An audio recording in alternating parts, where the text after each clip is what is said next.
आकाशवाणी नागपूर. समृद्ध शनिवारी आपल्याला ठळक बातम्या देत आहे.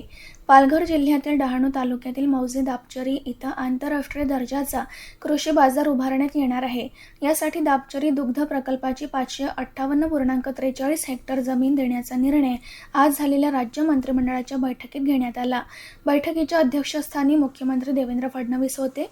फ्रान्समधील रुंगीस येथे असलेल्या बाजाराच्या धर्तीवर दापचरी येथे आंतरराष्ट्रीय कृषी बाजार विकसित करण्यात येणार आहे. नागपूर शहरातील स्मार्ट मीटरच्या मुद्द्यावर शिवसेनेनं महावितरण प्रशासनाचे लक्ष वेधले आहे.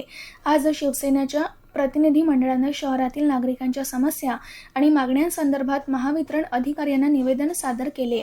नागपूर लोकसभा मतदारसंघातील शिवसेनेचे प्रतिनिधी मंडळ गड्डीगोदाम चौक येथील महावितरण कार्यालयात पोहोचले. जिल्हाध्यक्ष तथा नगरसेवक सूरज गोजे यांच्या नेतृत्वाखाली अधीक्षक अभियंत्यांना हे निवेदन देण्यात आले. यवतमाळच्या मोरेगाव तालुक्यातील अनेक गावांमध्ये विद्यार्थ्यांकरिता एसटी बसची सुविधा नाही. शिवाय मानव विकास मिशनच्या बस देखील विद्यार्थ्यांकरिता थांबत नाही. त्यामुळे अनेक विद्यार्थी आणि त्यांच्या पालकांना मनस्ताप सहन करावा लागतो. वारंवार मागणी करूनही एसटी महामंडळ बस उपलब्ध करून देत नाही. त्यामुळे महाराष्ट्र नवनिर्माण सेनेने शालेय विद्यार्थ्यांसाठी मोफत बस सेवा सुरू केली आहे. मनसेचे नेते राजू उंबरकर यांच्या संकल्पनेतून अमित साहेब ठाकरे दत्तक योजना राबविली जात आहे.